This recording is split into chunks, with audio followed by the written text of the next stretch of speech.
I'm Cynthia James, and this network is about changing lives one woman at a time.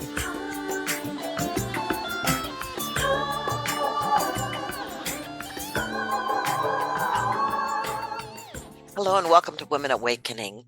I'm your host, Cynthia James, and I love what I do.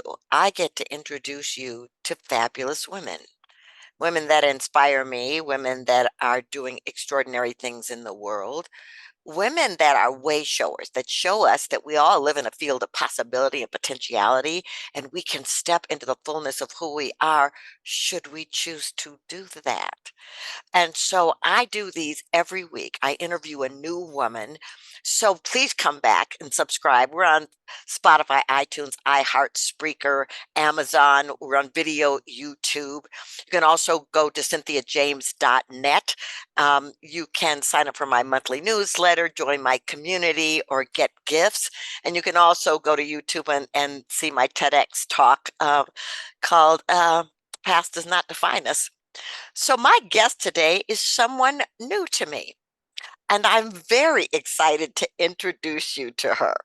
Her name is Alison Jacobson, and she's known as the midwife maverick. She's a testament to resilience, having triumphed over grief and obstacles, including the death of her baby to SIDS, financial devastation after a divorce, and managing the role of caregiver for her son with intellectual disabilities and her husband with primary progressive MS. Her journey includes successfully starting and selling a business at 28, conquering the New York City Marathon at 57, proving it's never too late for transformation. And as a serial entrepreneur, a successful coach, and a speaker, she empowers women in midlife to rediscover their goals, rebuild confidence, amplify joy, and unlock the abundance they deserve. Alison, thank you so much for being here. Cynthia, thank you so much. I have to say, though, I am not the midwife maverick. I'm the midlife maverick. Oh, hello. Did I say midwife? I guess I'm birthing babies and it's not. Oh, hello. Thank you. So sorry. That's okay, because I had midwives with all of my babies. So Did it's you? okay. Okay. Well, yeah. And considering that there's a percentage of my audience that is in midlife, this is a big deal. So I want to ask you how you grew up. Where did you grow up? So I grew up in a small town just north of New York City. It was modern suburbia.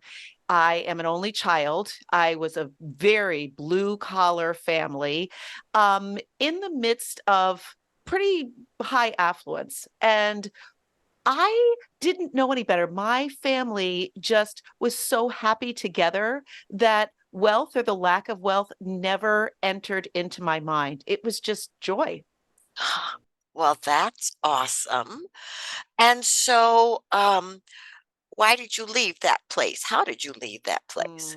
Very interesting. So I had dreams of being an actress. I was a theater major in college, and then I realized, I don't really want to be an out of work actress. And that is actually the first time, though, that I think I experienced limiting beliefs. But I was the practical side of me. So I changed into production and I started working at Good Morning America. And then I live on the East Coast and I hated the East Coast weather. So I moved out to Los Angeles to pursue my career.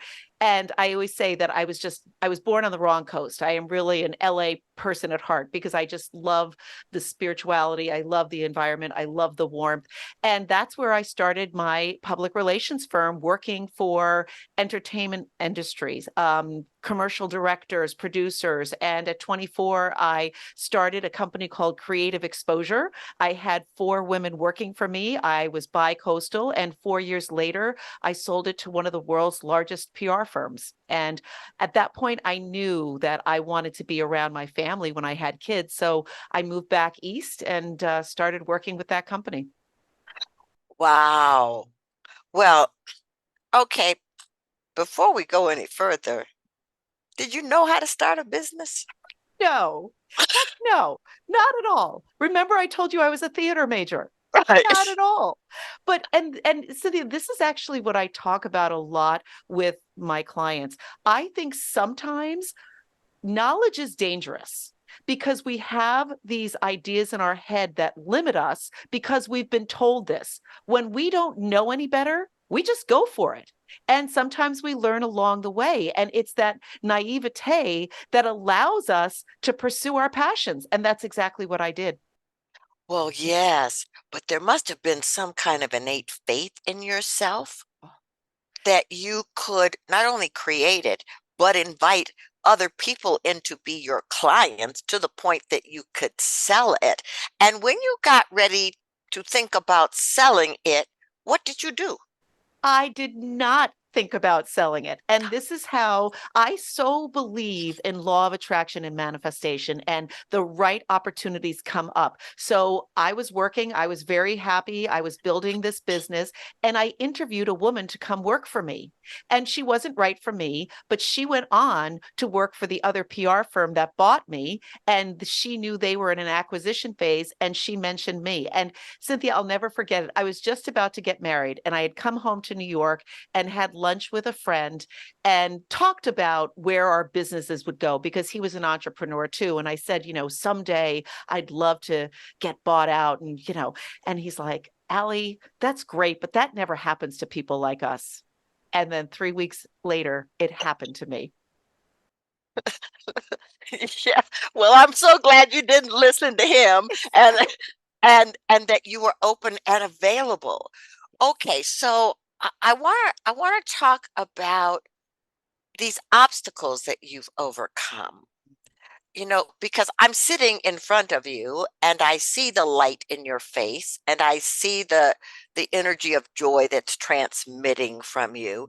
And yet you have navigated some extraordinary obstacles. I want to talk about that and I want to talk about what helped you get over them. Mhm. Well, so the first obstacle obviously was the death of my son. I was 30 years old and he died from sudden infant death syndrome. I was working for that PR firm in Manhattan. I had dropped him off at daycare. He was completely healthy. He was 3 months and 24 days. And I dropped him off at 8 in the morning. And at 10 in the morning, I got a call from the daycare provider who said, there's something wrong with Connor. He's not breathing. And honestly, Cynthia, I don't remember much after that. I must have started screaming because the next thing I know, there were so many people at my door looking at me. And my boss came in. And if you know anything about Manhattan and living outside Manhattan, most people commute on the train. Mm. And I knew I couldn't go home on the train. And so my boss got a car service and was taking me up to Connecticut to the hospital where he was. And all along, I just kept praying to God, bargaining with God, saying, take me, just let my baby be okay. My husband at the time was at the hospital and he didn't want me to know Connor had already died. And so he didn't take my calls. And I remember getting to the emergency room and my cousin was there, which I found very strange. And she mouthed to the woman at the desk, it's the mother. And I walked into a room and I saw what I thought was a window. And I assumed Connor was behind that window. And my husband was there. And all he said was, he's with God now. And I don't remember much of anything else. I must have fainted. And when I came to, I realized there were so many people. It was a little room. There was a firefighter, a big burly firefighter crying. There was my mother. There was my cousin. There were Ugh. all these people there. And it was one of those defining moments because at that moment, I had nothing to live for. I really had nothing to live for. And I think that God protects you and your body protects you because for those immediate days afterwards, there are things I literally don't remember. Like I think you get a little bit of PTSD when you go through such a traumatic shock. So Yes. there are times I don't remember. Um, and it's not something that leaves you now. Subsequently, and this is something you didn't know from my bio, I went on to sit on the board of directors of a nonprofit organization, which at that time was called SIDS Alliance. It is now First Candle. And they are the national nonprofit that addresses sudden unexpected infant death. It was the right thing to do. I stayed until I had 2 more kids, and then I moved on, and it was a volunteer position. But in 2016, full circle, I came back, and I am now executive director of that organization, along with everything else I do. Okay. Okay. Anybody who's not looking at the screen, I just want you to know my heart is so full and I feel so much love and presence here and connection, you know? I mean, because I've never walked through that myself, but to be present with someone who has makes me just want to love you more. Thank you. Yeah. Thank you so much. Well, go ahead. I was just going to say one of the things that I love so much is, so at First Candle, we not only address and educate about sudden unexpected death, but we deal with bereavement support. And every time I talk to a family, a young family now, I'm 57, before I start talking to them, I always say a little prayer to my angel and say, please, Connor, give me the right words to say to help these people heal. And what I think I give them is hope. They see who they can be, and they see how they can go along in their journey. And that is something I love to do. Well, it's beautiful. Okay, I know I'm hopping around here, but you're 57 now, which means you just ran the marathon. Yes, I did. Yes, I did. So at First Candle, we are one of the charity partners for the New York City Marathon, and we have 25 bibs every year. And every year I'd go and we'd stand up in Harlem because it's a great place to watch the runners. And I'd get really excited and say, I mean, I don't know if you've ever been, but the energy at that marathon is just incredible. I mean, all of Manhattan comes out. It's this giant party and this wave of energy. And so 2 years ago, I said, when I'm 60, I'm going to run the marathon. Now I've already been a coach, and I slapped myself and I said, that's baloney, Alison. That is putting something off. That is a mindset. I'm running it next year. And it was the 25th anniversary of Connor passing. And so I went home to my husband and I said, I'm going to run the New York City Marathon. Now, keep in mind, I have never run more than a mile in my life. Never. And so I came home and my husband said, oh, I don't know. And I said, game on. And so, yeah, that's all it took. And so my gym is the local YMCA, and I started on the treadmill, and I knew, and this is what I tell my clients, I announced to everybody I was running the marathon. That was going to hold me accountable. And I had so many people say, oh, what training program? What are you doing? Now, this goes back, Cynthia, to not having a lot of knowledge and making it better. I didn't know. And I said, I've got the Forrest Gump method. I just started running and I'm not going to stop. Well, I love that. And one of the things that's in your bio is like, you talk about conquering adversity and defying self-doubt at any age. And so you just kept moving. Mm-hmm.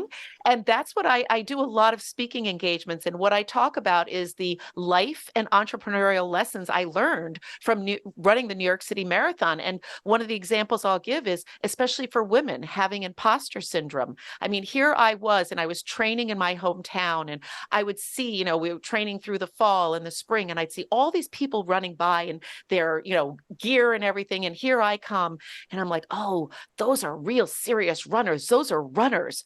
And my husband looked at me and he's like, honey, you're now running 9 miles. You're a runner. I'm like, no, I'm not. I'm not like them. And that's how we think as women. We never realize the power we have, and we never step into that power. We close down. And so I finally had to start saying, I am a runner. And it felt so good. Well, and yes, you are. And it's inspiring. I mean, because, anything's possible. So I want to know the 4-step process you have for unleashing your inner power. Can we talk about that? Because a lot of women I know who are in midlife are in transition. Yes. And so, and not necessarily knowing how to navigate that transition. Boy, isn't that true? And, my baby just left for college. She's a freshman. And Cynthia, I can't tell you how many women come up to me and say, how are you? As if they're screaming. And I'm like, I'm great. But you realize so many women put their life on hold when they had kids, and they were so busy dealing with their kids and running around and being an awesome mom. And then all of a sudden, full stop, that first day their kids are off at college. And it's like, well, now who am I? Now what do I do? And maybe they were staying in relationships that weren't good. And now it's like, who's my buffer? And so that's exactly the type of women I work with, who are looking to leave their career that they never really liked and want to do something else, or find that new relationship, or end that relationship that's no longer good, or start a career. Maybe they have to. And so the 4 steps go back to my marathon. And the first one is courage. It's so easy for all of us to stay where we are, to be comfortable. And it's remarkable how many women are willing to stay in a so-so ho-hum life because it's what they know. And change is scary, right? You're stepping out of that comfort zone, but you have to be willing to take that first baby step out of your comfort zone. And you can't think 26 miles, the marathon down. You have to think of that first mile. And that's the courage to take that first step. So courage is the first one. The second one is clarity. I can't tell you how many women will tell me what makes them upset, why they're upset. And then I say to them, well, how do you define happiness? What makes you happy? They can't answer. They're not sure. They've never taken the time to think, what's going to make me happy? And if you're not clear on your goal, how the heck are you going to reach your goal? Exactly. So you have to have that clarity of where you want to be. It's like with money too. I coach a lot on financial independence. It's not enough to say, I want $20,000. Well, why? What is that $20,000 going to bring you? Unless you understand clearly why you want that, you're never going to reach your goal. So number 2 is that clarity. The third is the confidence. So remember, I told you I came home and my husband said, oh, I don't know. And I was like, game on. We unfortunately have a lot of people, well-meaning sometimes, who are in our life who want us to stay where we are. Right? Our kids who think, Mom, you're too old for that, or maybe you want to slow down, or I don't know if that's good, or friends who don't want to see us change. When I went through my divorce, I lost a lot of friends because they liked where I was. Or maybe it's our partner who doesn't want us to take a job because they like us being home at a certain time to do everything. So it takes a lot of confidence to stand in your power and say, this is what I'm going to do. It's leading with that intention of who I am. And that gets back to your great and powerful why. Why am I doing this? Look, there were many times I was running in the rain. I was sore. My great and powerful why was I was doing this for Connor. I was doing this for my son. What is your great and powerful why? Because you are going to have a lot of times, and I'm sure you know this as an entrepreneur, people think entrepreneurs, we sit around, we work when we want to. It's hard. It's really hard. And we are going to have some times where we make bonehead mistakes or where something goes wrong. And if you don't have that powerful why, you're going to stop. And so that's so important. So that's number 3. And the 4th is consistency. Just that tenacity to keep going no matter what. Just putting one step in front of the other. Let me tell you, it was not easy at mile 16. For those of your listeners who live in New York City, mile 16 is going over the Queensboro Bridge. Now, up until then, you're running through Brooklyn. You've got crowds cheering you on. You've got bands at every mile. At the Queensboro Bridge, it's silent. No one's there. And it's just your mind playing tricks on you. Wow. And you've got to decide you're going to just put one foot in front of the other. When I got into Central Park, there's volunteers sitting there and I'm like, am I almost there? And they're like, yeah, as they're shaking their head, no. And I'm like, oh my gosh, one foot in front of the other. You're going to have setbacks. Just keep going. My other daughter is an exercise science major and she's like, Mom, can you do one push-up? Do one push-up. You don't have to run the marathon the first day. Just keep going towards your dreams, keep going towards that job, keep going towards that fabulous relationship, keep going towards being that woman you should be in midlife. Ugh. And that's the 4 C's. Okay, everybody. Courage, clarity, confidence, and consistency. Pay attention here. This is really great. All right. Well, I need to know. Here you are. I mean, you're a person with ambition and you're a person who clearly is driven on certain levels, right? Mhm. I want to know how you're managing the up leveling of your business while you're caring as a caregiver. Yeah. Uh, Yeah. How are you managing that and finding any kind of harmony in your life? Well, it's interesting. And again, I think you're a spiritual person, as am I. And so when I met my husband, we met on Match. It was a success. He did not have primary progressive MS yet. He had been a pro athlete. He was only diagnosed with primary progressive MS 4 weeks after we were married. And he went from walking on a cane to being in a power chair full time in about 3 years. Wow. My son, who's 25, my golden son, he has severe intellectual disabilities. So he is a strong young man who is just the kindest, sweetest, but he's never going to necessarily, he won't drive a car. He's not going to ever live on his own. He's going to be dependent. And so, Cynthia, I truly believe in all my heart that God brought my husband, Greg, into my life because Greg has the physical disability. My son has the intellectual disability, and they help each other like nobody's business. Oh, They have become a team. And that is how I keep moving forward because my family works like a finely honed machine. My husband's power chair is the driver's seat in the car. He has hand controls, so he drives places. He actually works with military vet and stroke victims, teaching them golf now. So he has his purpose as well. So we have our life together, our lives apart. I'm leaving Tuesday to go to Italy for a speaking engagement. I was in New Orleans last week for a speaking engagement. I cook dinners. They are in the freezer. Spencer knows how to make them. Greg talks him through it. And my mother lives with us, so she's there too, and she's very spry. And so I've got a team. And even before that, I think it's very important for children to be empowered.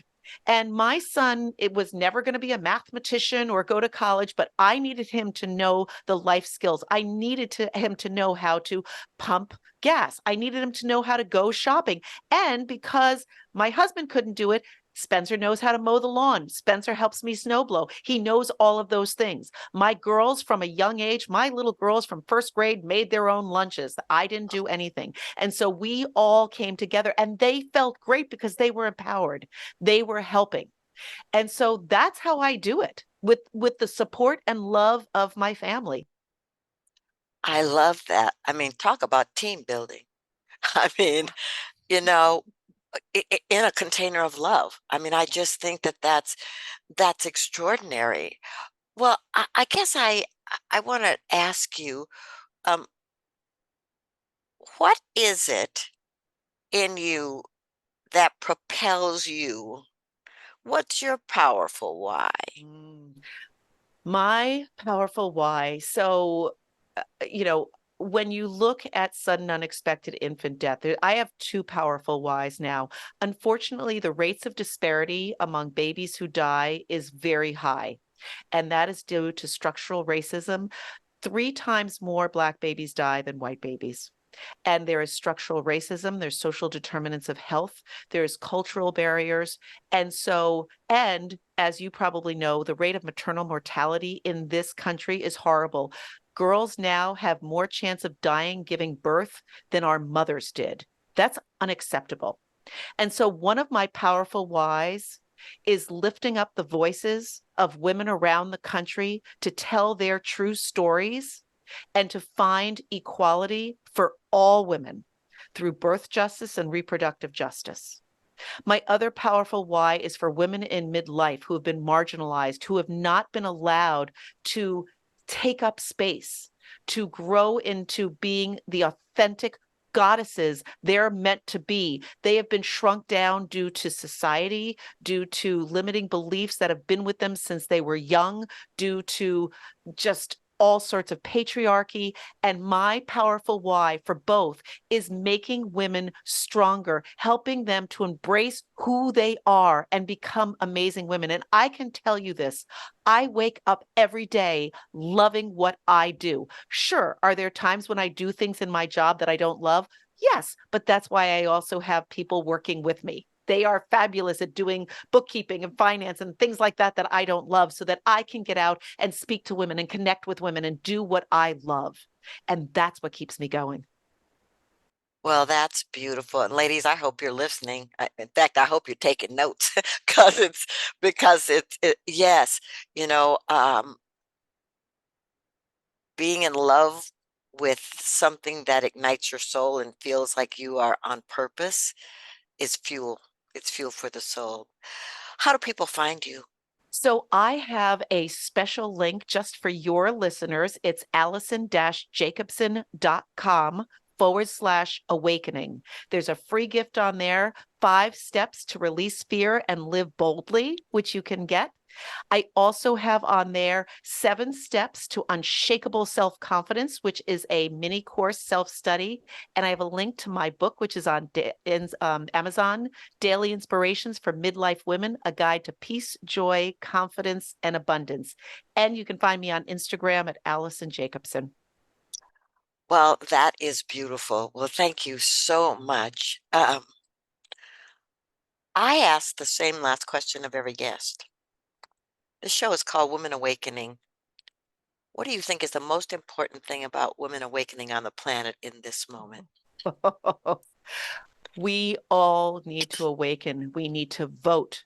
We need to step into our power. We need to say it is not acceptable how women are being marginalized. We need to come together because women can change this world, and we're the only ones that can. Well, thank you. I couldn't have said it better myself. Thank you for being here, Allison. I am so grateful to know you and to travel this path with you. Thank you. I absolutely am honored to be on your show. Thank you. Okay, ladies, I say the same thing every week in a different form. This is the time. This is the time for you to be courageous. This is the time for you to connect to your passion points. This is the time for you to discover what lights you up and go into it full throttle, because it will ignite you and it will inspire you and it will inspire others. Thank you so much for being here. I'm so grateful. I look forward to being with you next time. Much love.